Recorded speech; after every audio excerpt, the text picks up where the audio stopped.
Hello and welcome to the 43rd episode of Inherited Will, a One Piece podcast, a weekly podcast discussing each week's manga chapter and a reread of past chapters. My name is Thomas. And I'm Jordan. Now, Jordan and I just started playing BioShock for the first time, and we are deeply disturbed by what we have just witnessed. So that's the headspace we'll be heading into this chapter discussion with. Gotta do something to keep it fresh, right? But with that so in mind, we'll be jumping right on in to chapter 1040, then later chapters 490 through 500.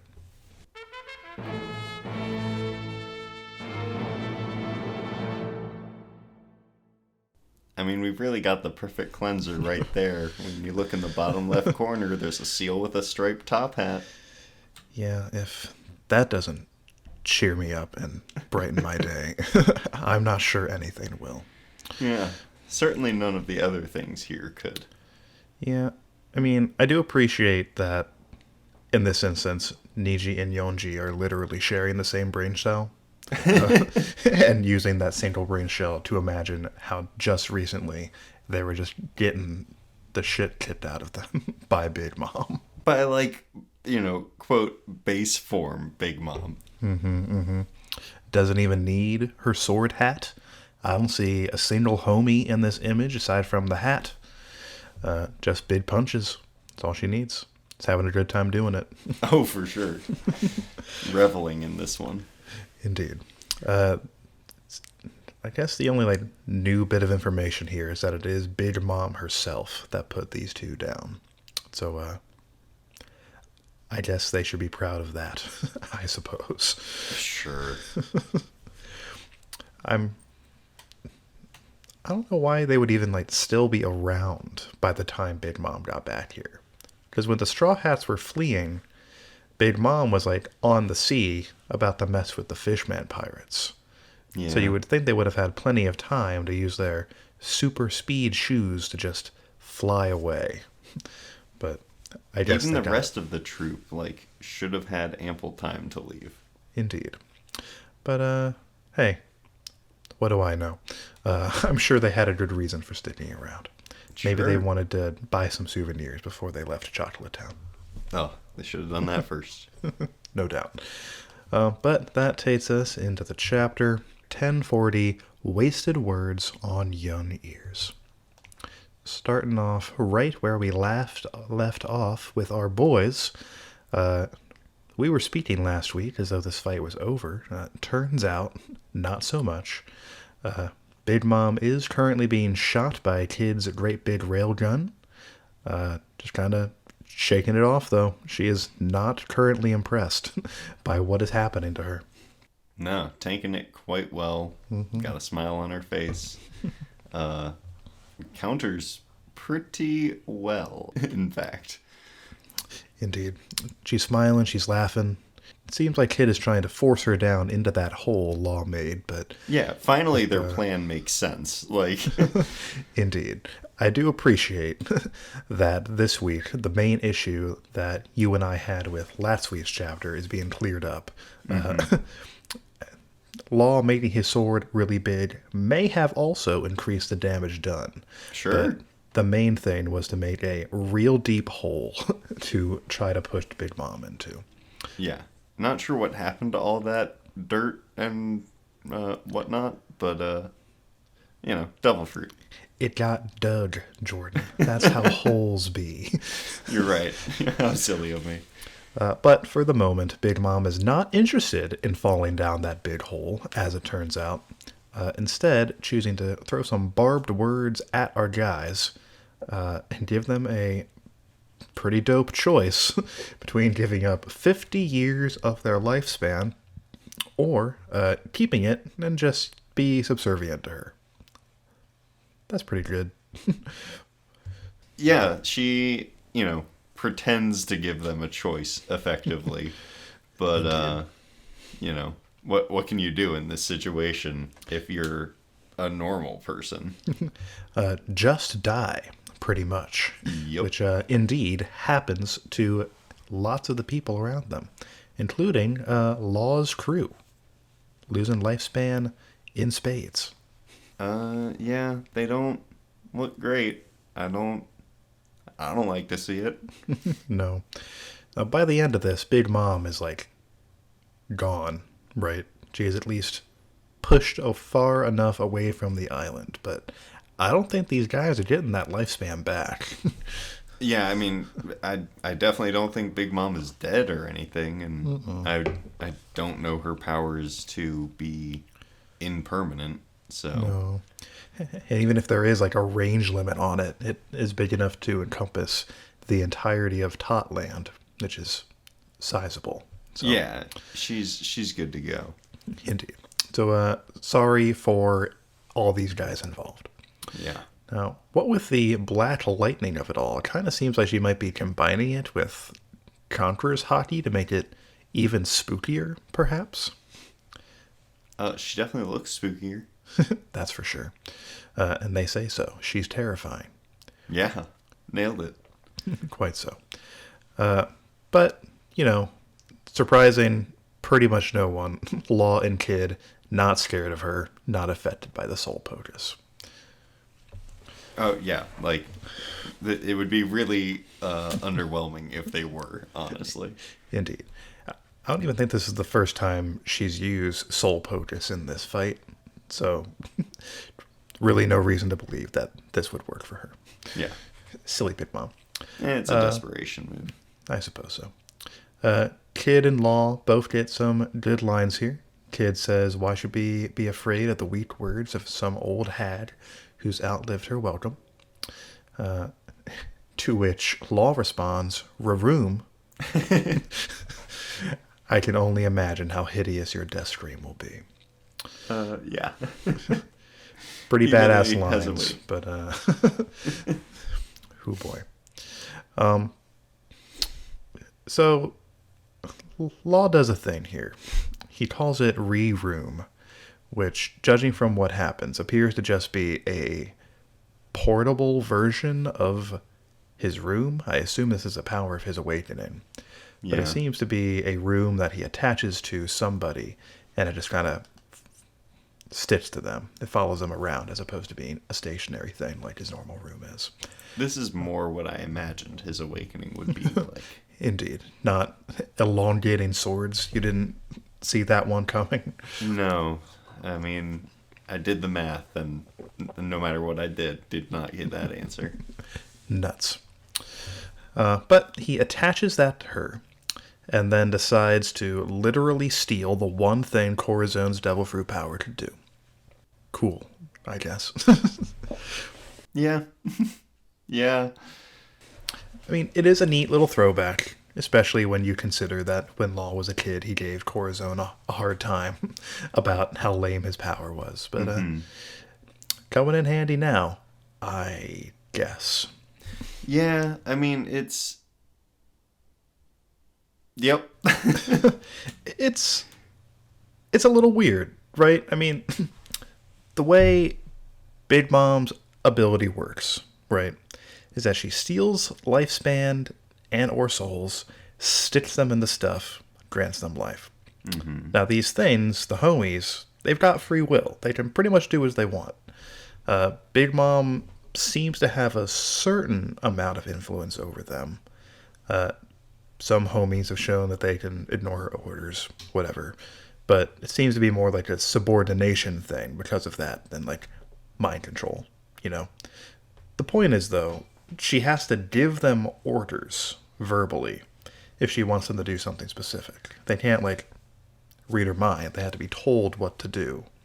Thus, it made sense that Law would silence her to prevent her from getting help from Misery, right? Yeah.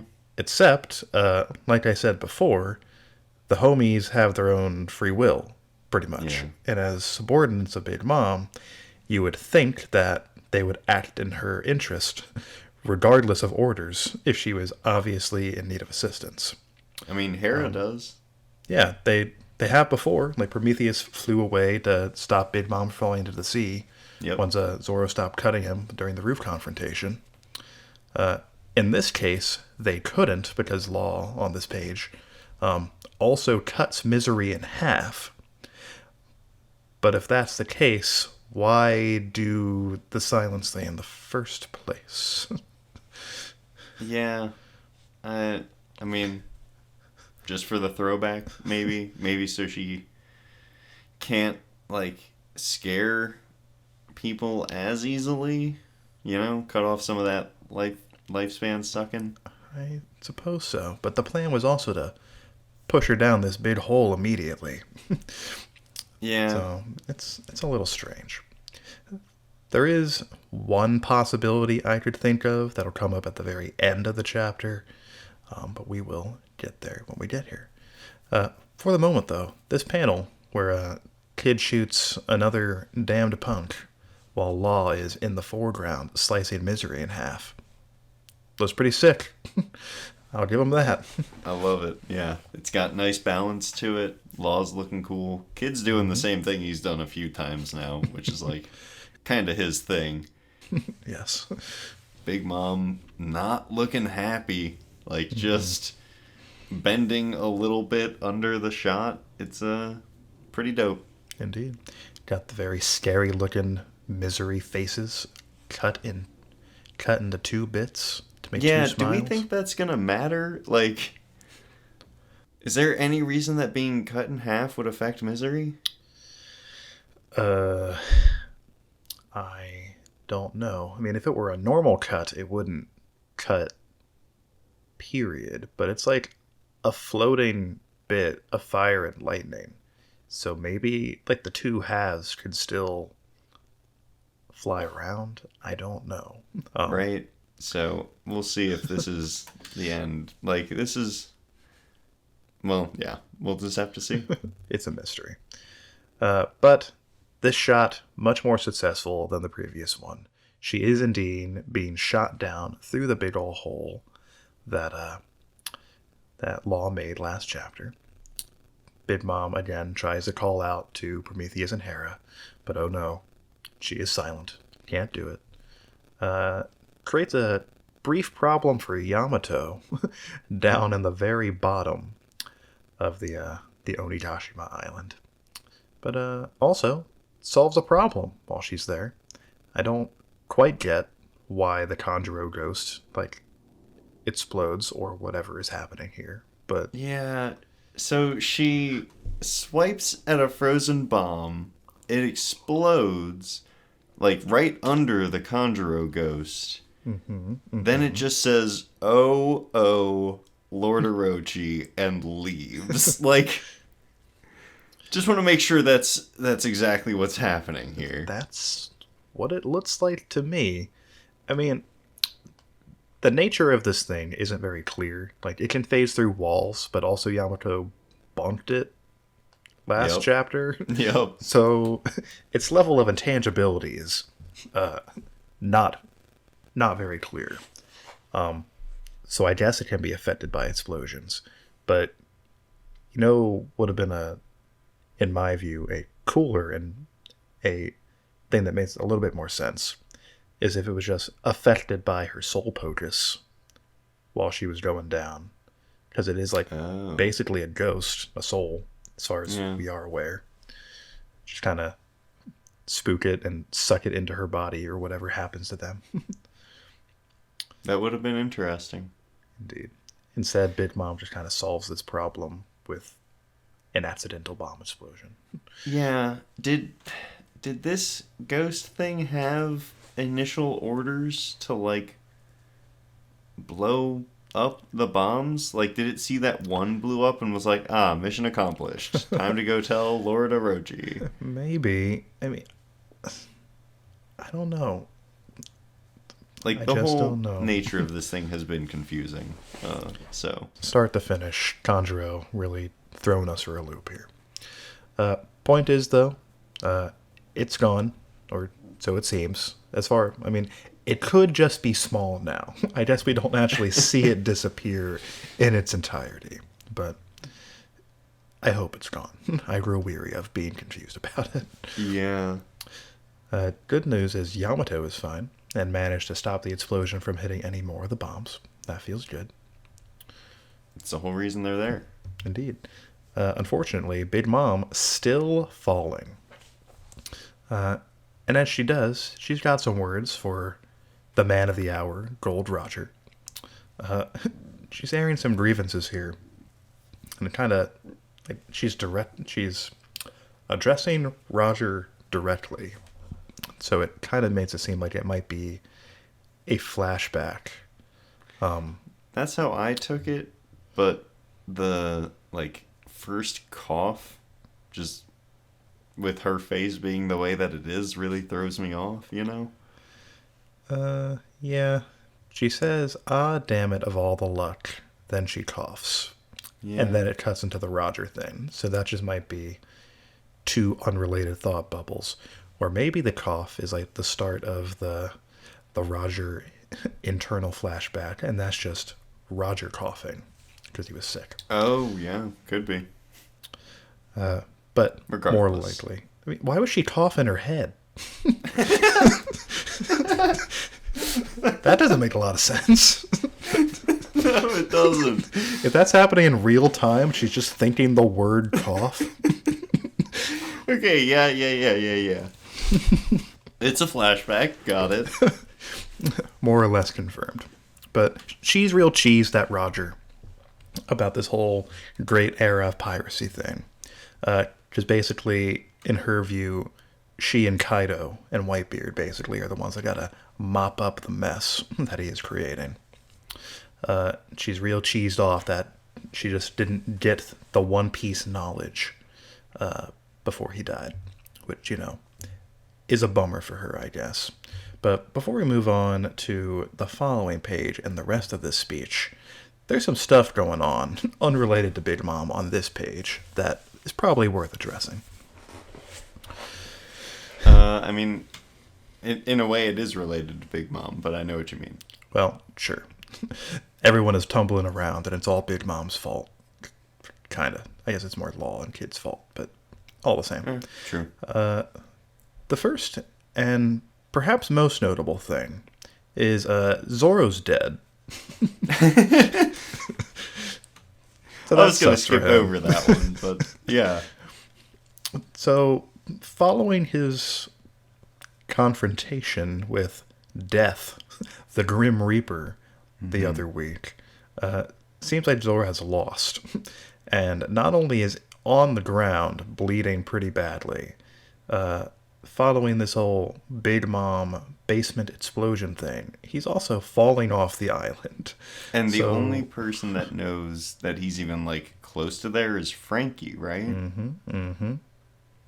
Frankie was getting pretty close to him last week. But we don't see him here.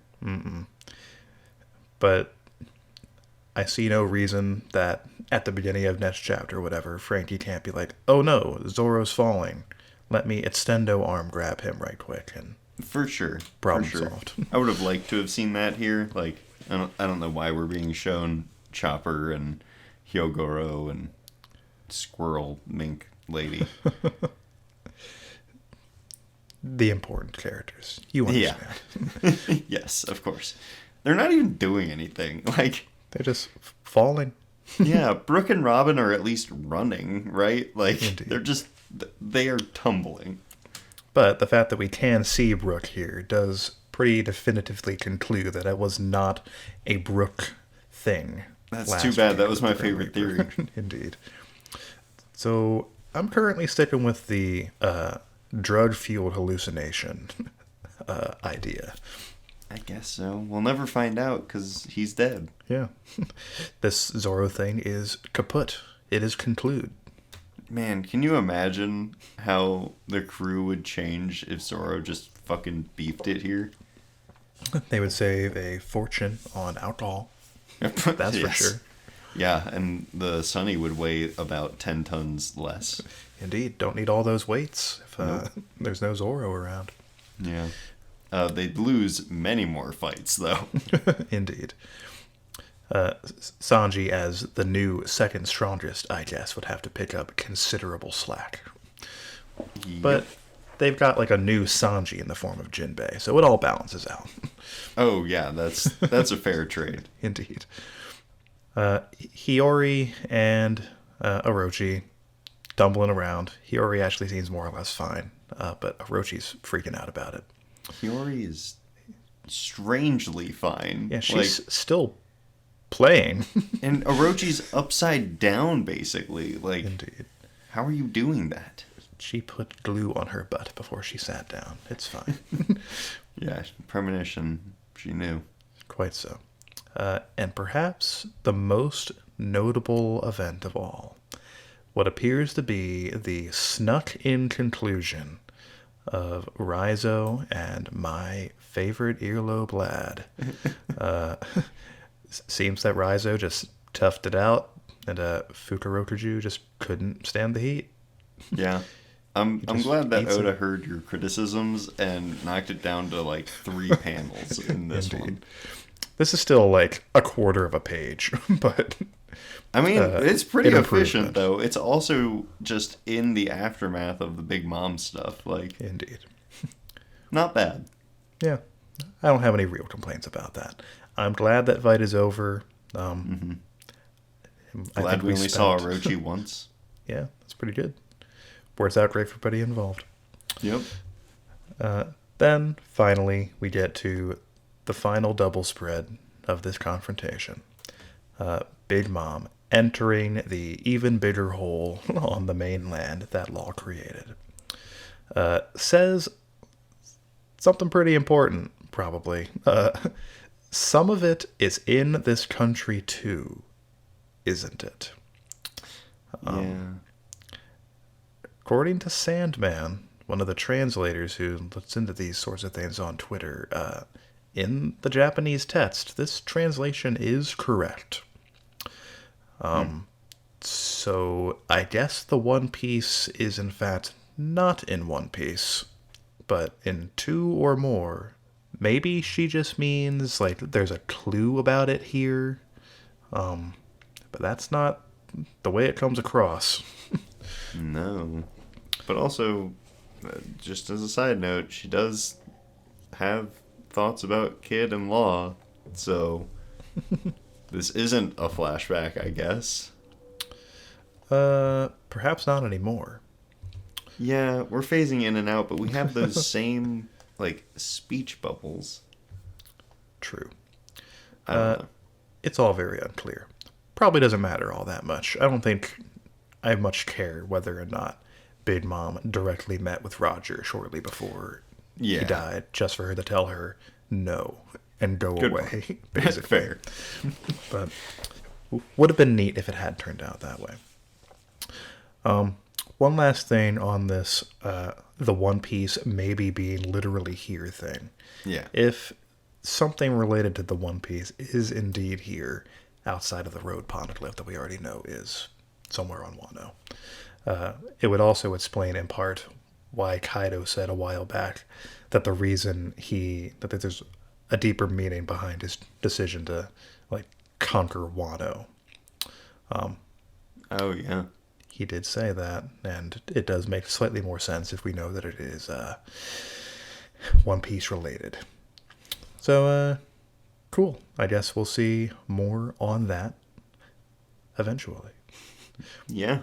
And now that I'm looking at the, like, big explosion, is his room expanding around the whole explosion so that it doesn't, like, disturb the flower capital?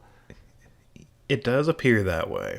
And this is the other point I was going to get back to earlier when I was complaining about the weird, like, non-important silence thing. Yeah.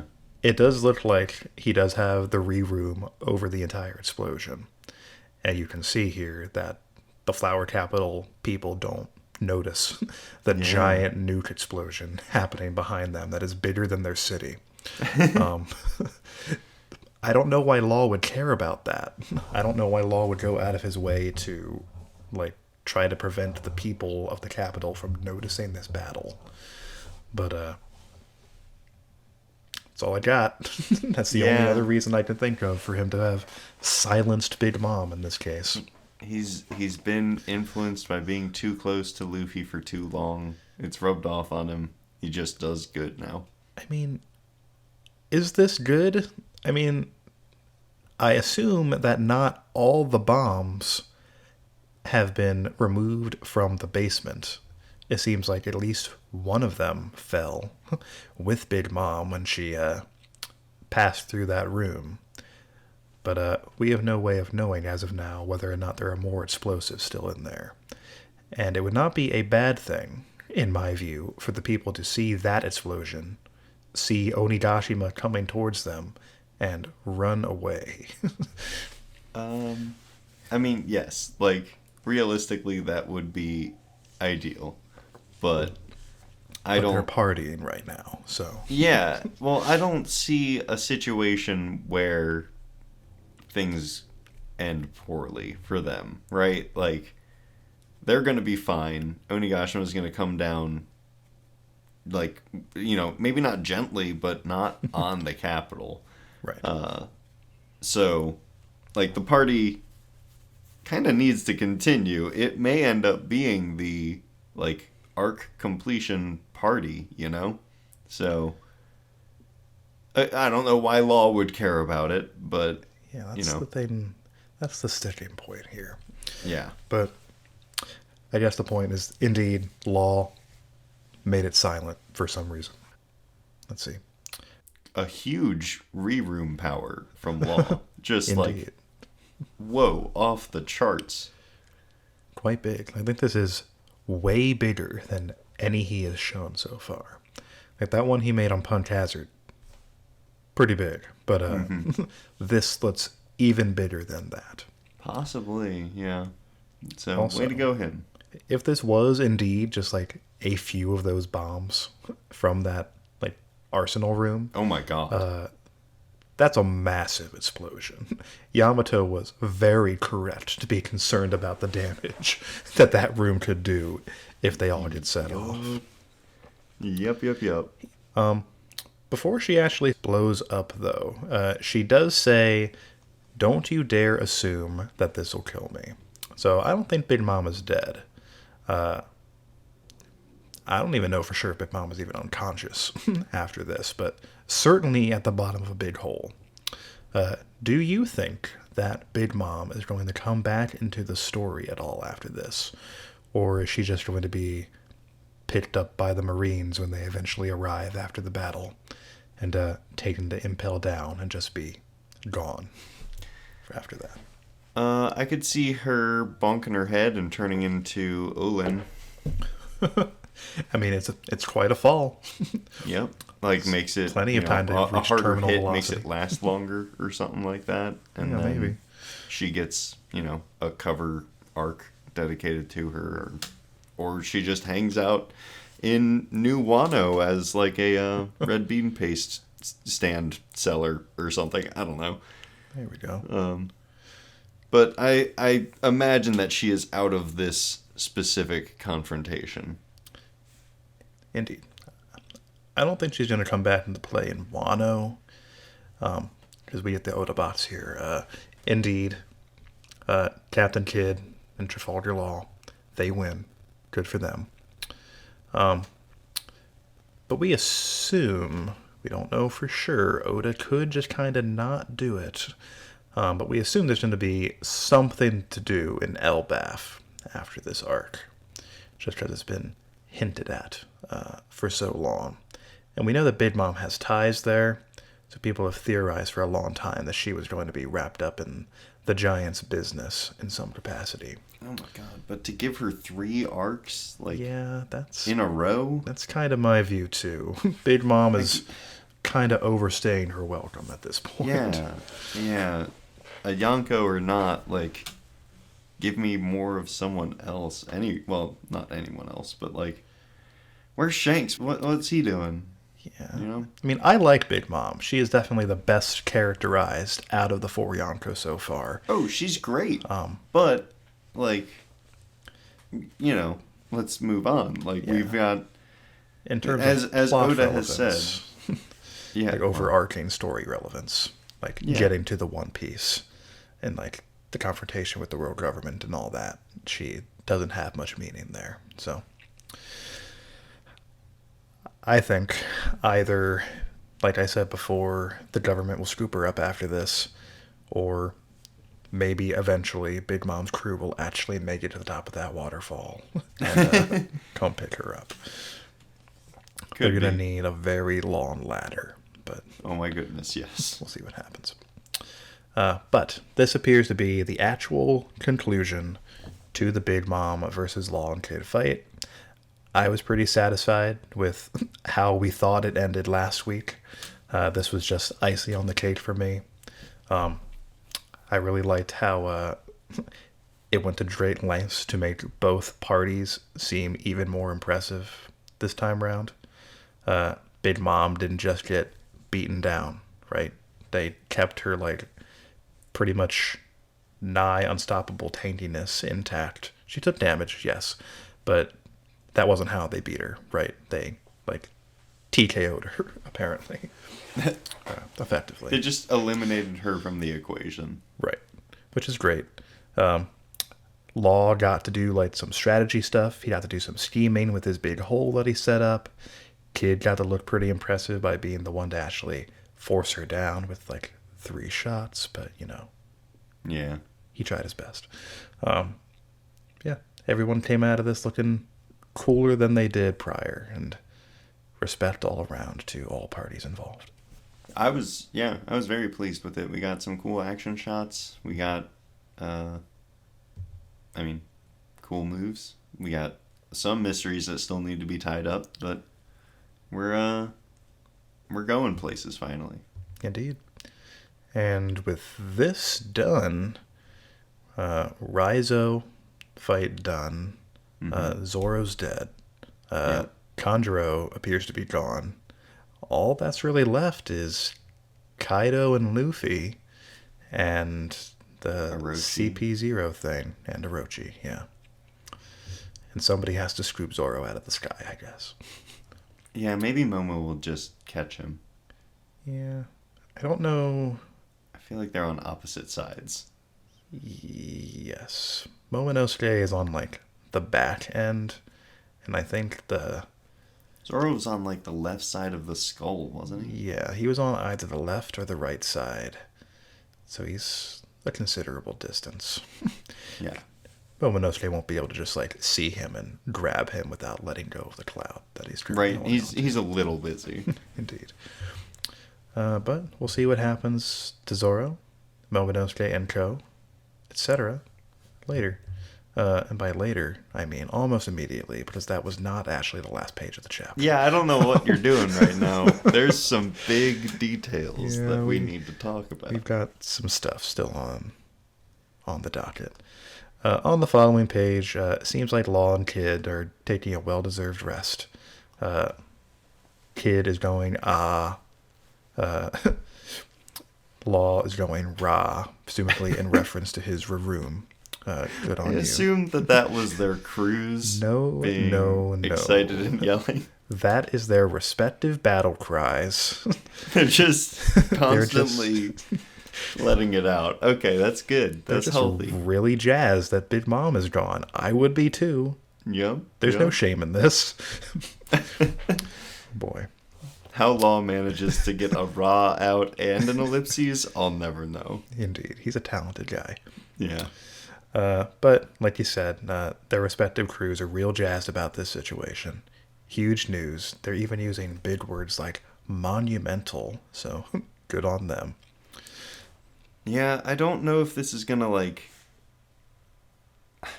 What happens if this makes it back to the world government? Like, what do you do with these two? Well, certainly their bounties are going to skyrocket. They I have don't think there's any chance that this doesn't make it back to the world government, because CP0 is still getting like live reports from Kaido's crew for some reason, basically. That's true. So certainly they both get like well over a billion berry bounty, which would be a considerable jump for the both of them, especially Kid. I don't think his bounty is any higher than 500 mil. Yeah. And I think it'd be pretty fitting. Pretty good. Oh, without a doubt. If Luffy could jump from 500 mil to 1.5 billion just for beating Katakuri. And also he got some credit for some other stuff on Whole Cake Island too, but certainly not on the level of literally defeating Big Mom. Yeah. So big props coming these guys' way once Big News Morgans gets a hold of this intel. I've been seeing some claims going around like, Luffy, Law, Kid, Blackbeard, Shanks become like the new... How many people was that? 5. The new, the Goko, I guess. But we'll see. We'll see if they we'll see if the world government is even in like a headspace at this time to like even consider like revamping the power structure of the world. Yeah, they're gonna be like suffering whiplash from the double takes they're gonna have to do when they show up. And like, well, also Law and Luffy are in an alliance, so like That's true. I don't know. And Kid is working with them, and like they took down Big Mom together. So I don't know. We'll see. Something's got to change. Like they already eliminated the Shikibukai or whatever. Indeed. Buggy is literally dead right now. Right now. He'll be back. Oh, without a doubt. To sum that up, though, I guess, this is certainly, indeed, big news for the world. How that big news takes practical form remains to be seen. Then we get to the actual final page. Yamato and Momonosuke showing up and proving definitively that, indeed, that was not all the bombs. Yes. There are at least a few still encased in ice. Pretty good, I guess. Would have been better if they had all fallen, but, priorities, I suppose. Momonosuke, though, relays a message to Yamato that Zunisha, local large elephant, is drawing near. To which Yamato responds, "Oh, the elephant from Odin's journal?" To which Momonosuke says, "Yep."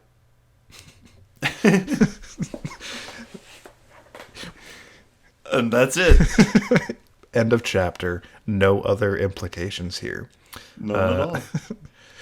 Apparently, Zunisha and Joy Boy were companions back in the day. This is not terribly surprising information. I mean, we didn't literally know this to be the case, but I had always assumed there was a connection between Zunisha and Joy Boy in some capacity. But good to have it confirmed, for sure. Yeah. Yep. And there was a crime 800 years ago. We already knew that, but yes. Yeah, I don't know why he's throwing it out, though. Like, I guess in case you forgot, like, here you go. Yeah, I guess Oda probably did just want to refresh that fact for the viewing audience. Because it seems like Zunisha's details are going to come out pretty much imminently. So Yeah. before revealing what the crime was, I guess it made sense to reestablish that there was a crime committed. So, fair enough. I'm definitely interested. You got me on the hook, Oda. Oh, yeah. So, Yeah. So I guess we'll find out what happens with that next time. Any other thoughts on any of this, the many things that happened in this chapter, before we move on to the reread? No, it's a delightful little jamboree. You got a lot done in this chapter. We certainly did. No kidding. Very efficient. Good job. Excellent. There is a break next week. The next chapter drops February 27th. And that takes us into the reread.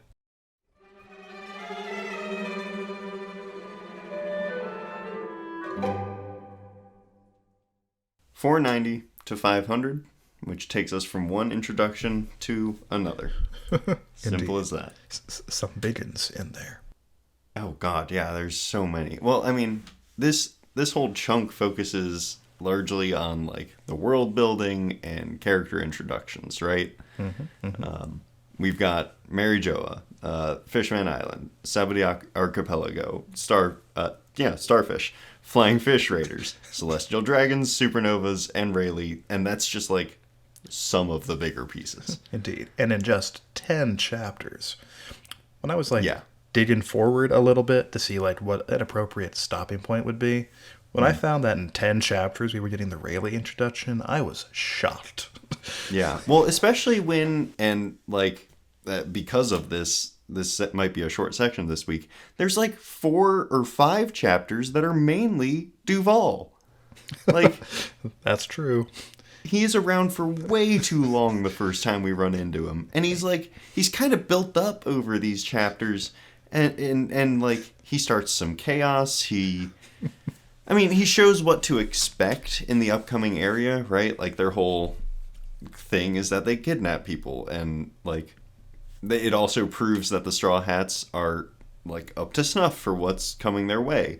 So like, great, good, but like 5 chapters of him, that's a bit much. It was all just a very drawn out build up to a joke that Oda's been waiting to use for some time now. Oh yes, he's very proud of himself, and it was good. It's a good joke, and I like it. Indeed. But like, probably much better on a first read or first read through in this case, whereas most other things I feel like are better on a second time through. Indeed. When you know the joke that's coming and the build up to it is just that, then Yeah. that build up doesn't really have much impact. Yeah. But, There are some cool there's- things that happen against the Flying Fish Raiders, right? Like the Gaon, whatever cannon. That thing was crazy cool. Indeed. Chicken Voyage, equally cool, if not even better. Yeah. Gotta make note on that one. Oh, yes. Bring it out this next chapter, please. I think they should just always sail backwards. Yeah. When you have that power, why would you ever go the right way? I don't know. It would confuse your foes so much. It would be very effective. I see no reason that the sails just can't be like pointing in the opposite direction. Just slip them Oh, around. I'm sure Frankie could spin them around in like 5 minutes. Yeah, easy. But they don't have to because it just has a propeller. Problem Yep. solved. Oh man. Amazing. So good. Hachi's back. Hachi's back. That's fun, And I guess. They play with that for a little bit too, which is nice. I liked that jokey part. That one was good. Like, let's just ask him how's Arlong doing. Like, that was great. Indeed. He was so determined to hide his identity and immediately gives himself away. Yeah, that's Hachi, and he turns into such a lovable character that like this is refreshing. Actually, it's pretty great. I did find it a little bit strange, the ease with which Nami forgives him. In the Viz translation, at least, I haven't looked into any other translations, but Nami straight up says he's innocent, right? Yeah, But even if he personally never did anything bad to Nami or the people from the village, being complicit in those terrible things that Arlong and Co. did is still pretty bad. But, Nami's got a kind heart, I suppose. yeah, it was a little surprising, but also like, I don't know, she could see him as a resource to be used. Indeed. He is it's very convenient that they ran into him, and he knows so much. Yeah. And Luffy was really hungry, so Yes. worked out great. Yeah. Oh, yeah. I liked a lot of this at certain parts. Anyway. Also, actually, Duval, like, I don't know, this has probably been revealed before and I just wasn't paying attention, but, like, transponders snails have numbers, which, it makes sense given that they're phones, right? But I didn't know it was numbers that was, like, their way of getting hold of someone. Yeah. I don't think it's ever been directly confirmed up until now, but it had to have been assumed that there was a way to like directly contact a specific transponder snail. Yeah, I had assumed that it was like the snail bonded with whoever was using them a little bit, and that's why they take on some of the physical features.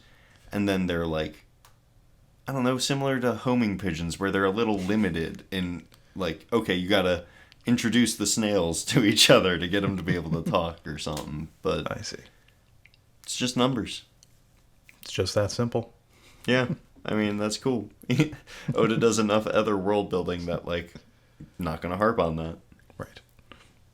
And then, like, after, dealing with Duval and all that and some other nonsense, we do get to the archipelago, which I just adore in, like, from its concept to its execution. It's just great. Are you specifically referring to the place itself or Yeah. the art so far? Oh, the place. Oh, gotcha. Yeah, it's Sorry. Yeah. pretty dope.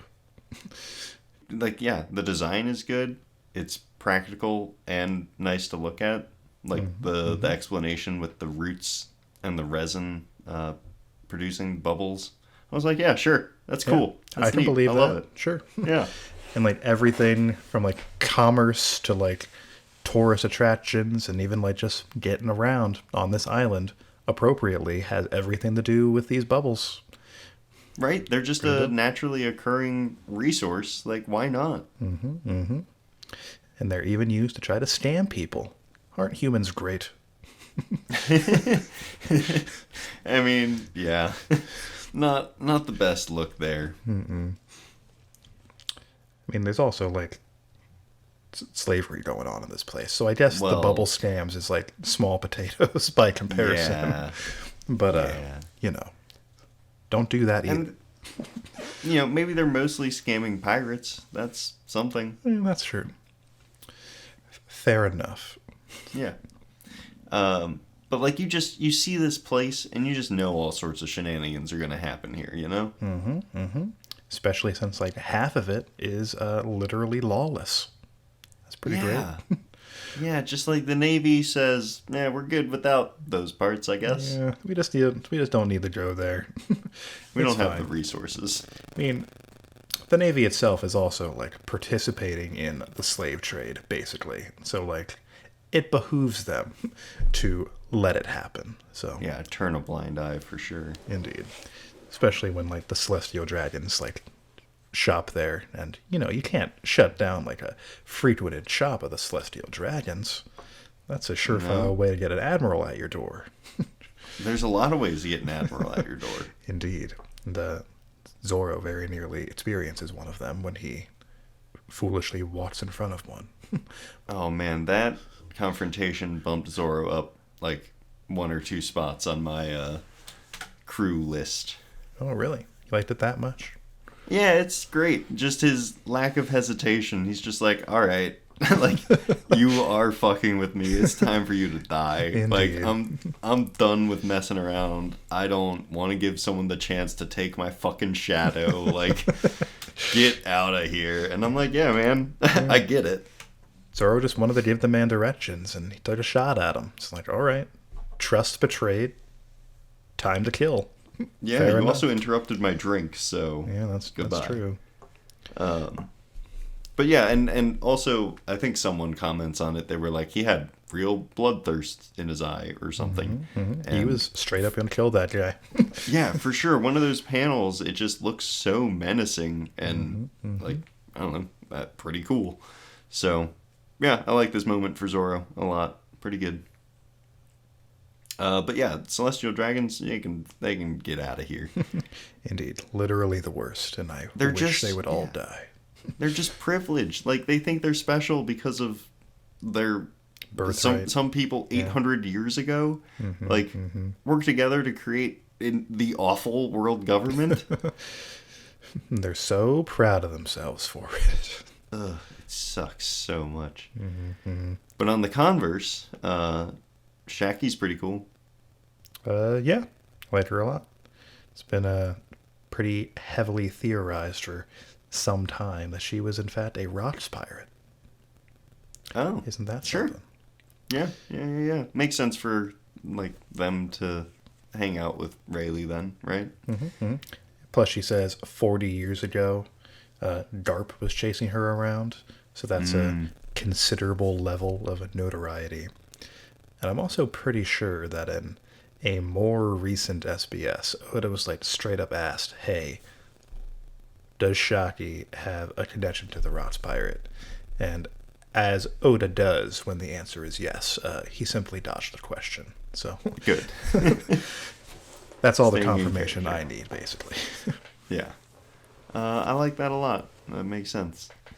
I particularly like when they like first meet, because she says it's like her job to stay well informed, and proves that by pulling out some cotton candy for Chopper before they even interact, and also giving a rundown on all the hot shots that are on the island right now. No big Indeed. deal. But then she still attempts to get information out of Luffy, even though he's probably the worst person to ask of the whole crew.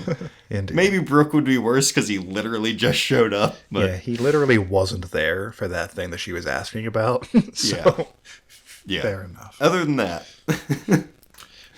But Luffy gets a little cool moment there where he's just like not interested in bragging about the events that took place. So, I love that. He's just like, I really don't want to talk about it. Whatever. indeed.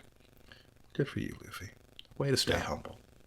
Consistently just a man on his own mission.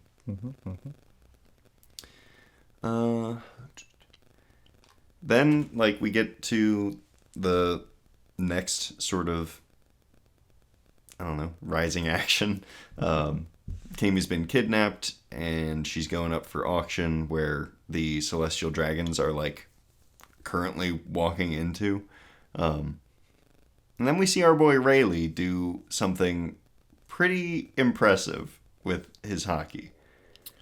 He managed to, like, pinpoint one person in a group of 5 with his Conqueror's hockey, I assume, and knock him out.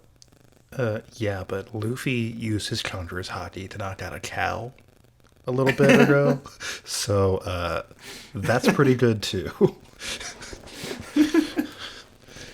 That was a good moment. I enjoyed that a lot. Yeah, Rayleigh knocks out one guy. Luffy knocked out a great big fucking cow. So Motobaru, yeah, Luffy stronger than Rayleigh? I don't know. The evidence is there. Oh man, yeah, I'd like to see Rayleigh try to take on such a cow. Yeah, he's big. He's got tiny horns that didn't matter. Oh, so good. That was going to be one of my funny bits. Indeed. Too bad. I get to steal yours this time. That's fine. 1 in, 1 out. That Joke's works for on me. But I mean, other than the other supernovas being introduced, like I didn't have many other notes here. I thought about doing like a supernovas where are they now edition, but we don't know for a few of them, kind of. Yeah. Most of them have already, like, had their moments to shine. Yeah. I the mean, Scratchman's still Inceptions. around. Drake's still around. Drake doesn't have his weird, like, axe-headed mace anymore that I've seen. I don't remember. We haven't really seen any of Drake fight this chunk. He, like, bopped one of the numbers once, and then everything else has been off screen. So Yeah. maybe he still got Could it. be then. I don't know. Fair. Veg has had his moment. Yep, he's pretty much done now. He did his Whole Cake Island stuff, and then they got a cover arc, so that's it for him. Yep. Who else? Arouge, we haven't seen very much.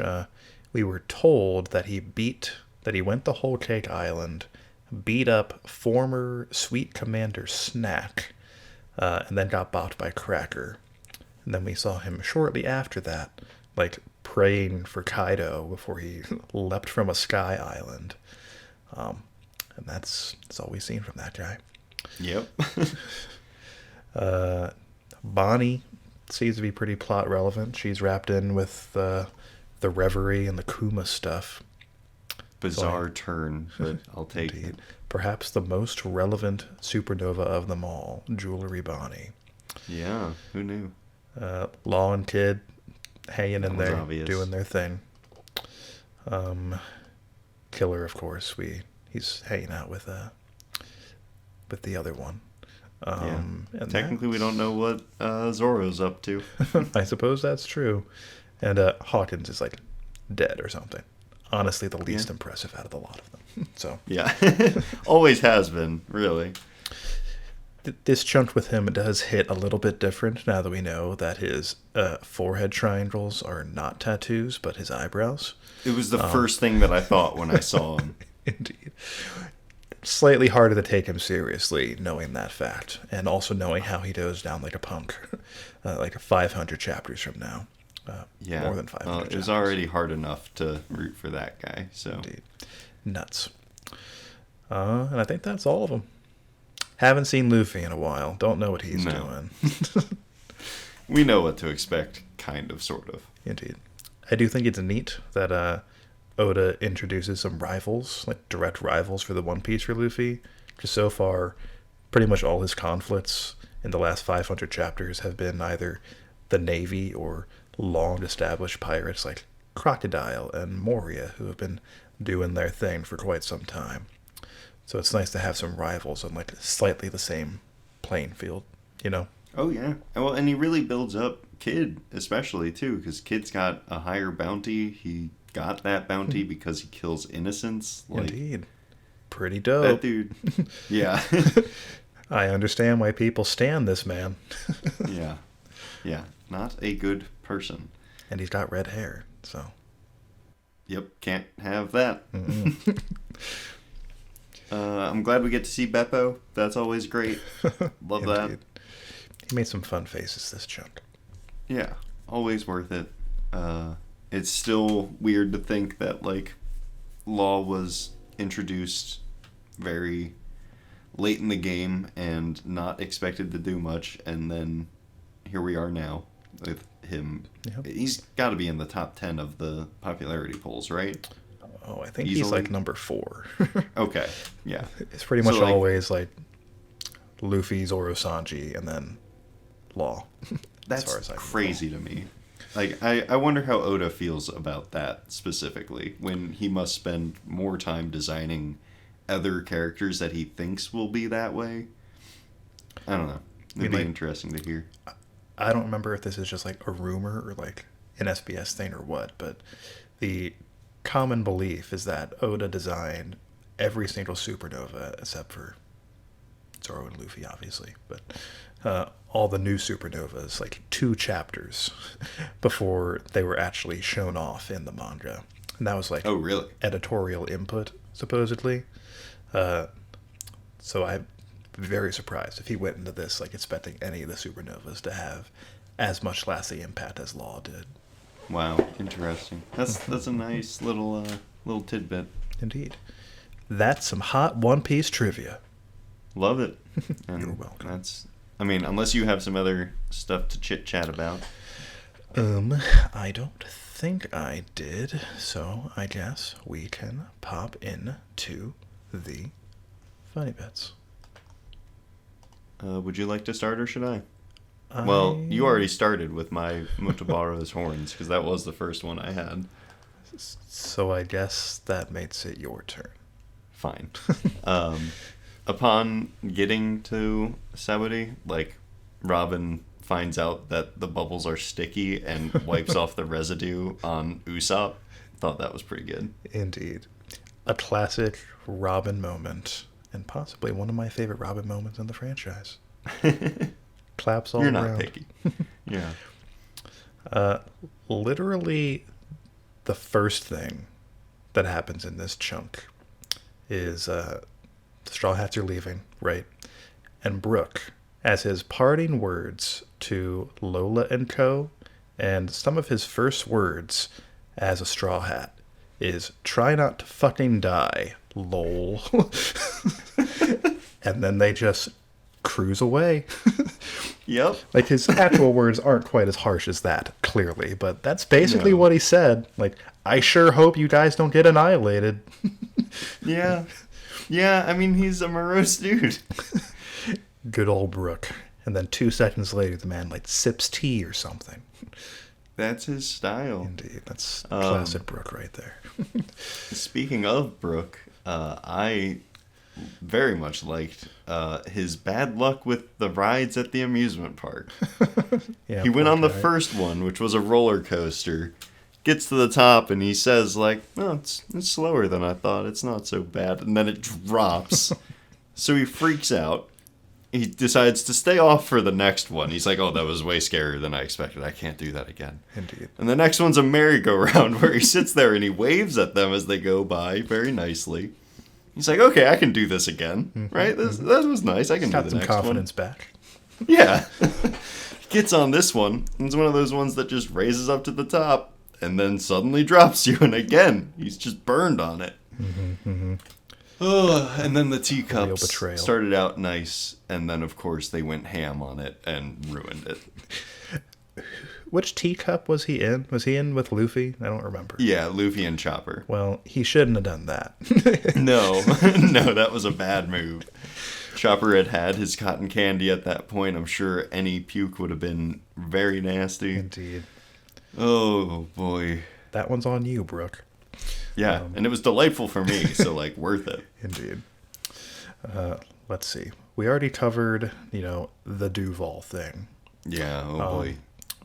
But I really appreciated Luffy's sheer state of panic when he first bursts into Duval's room and sees his face.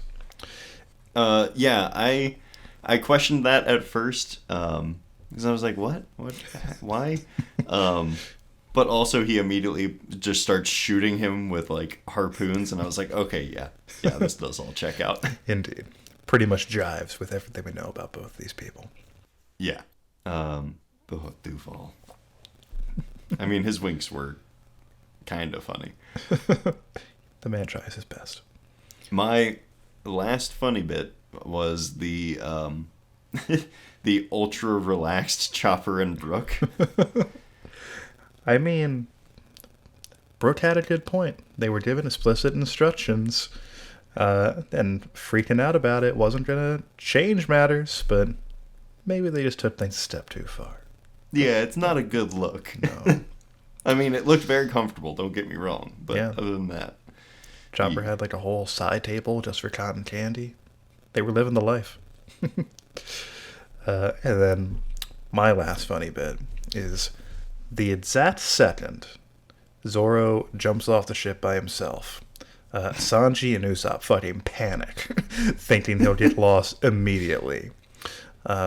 Fortunately, Zoro the Wise lessens their worries by saying all he's got to do is remember that the Grove number is 1, and he can find his way back with ease. Unfortunately for him, the Grove number is in fact 41, so he's as good as dead, as far as I'm Yeah, that concerned. won't cause any problems down the line. No. I'm sure Grove 1 is very near to 41. And very safe. Oh, without a doubt. Certainly not in one of those lawless zones. That's for sure. No. Oh boy. Good old Zoro. Yeah. I'm excited for the rest of this. It's, I mean, oh boy, does it really start rolling at this point. Oh yeah, we're hitting the rest of Sabandi, going to Impel Down, Marineford. It's all kind of. I can't believe we're wrapped into at one the thing. we're at the halfway point for when we started this, at least. Like, way to go, Oh, us. yeah. Good job. That's a good point. Took us a year and 2 months, but we got there. Yeah. Considering there wasn't an episode every week, I think we did all right. Indeed. But now that we're done patting ourselves on the back, I guess that pretty much wraps up this episode. Like I said before. Yeah, give yourselves a pat on the back, everyone. Yeah. You made it through another one. Especially you, Tim. Yeah, Tim. Yeah. This one's for you. Like I said before, break next week. Chapter 1041 drops on February 27th. Feel free to send in your thoughts on the Big Mom fight. where the heck they're going with this Zunisha thing. Who would win in a fight between Rayleigh and Luffy? Tough call. Any thoughts you got on this chapter, etc., via email to inheritedwillpodcasts@gmail.com, on Twitter to @inherited_will, or in a comment on the YouTube video, or whatever. As always, thanks for listening. Till next time.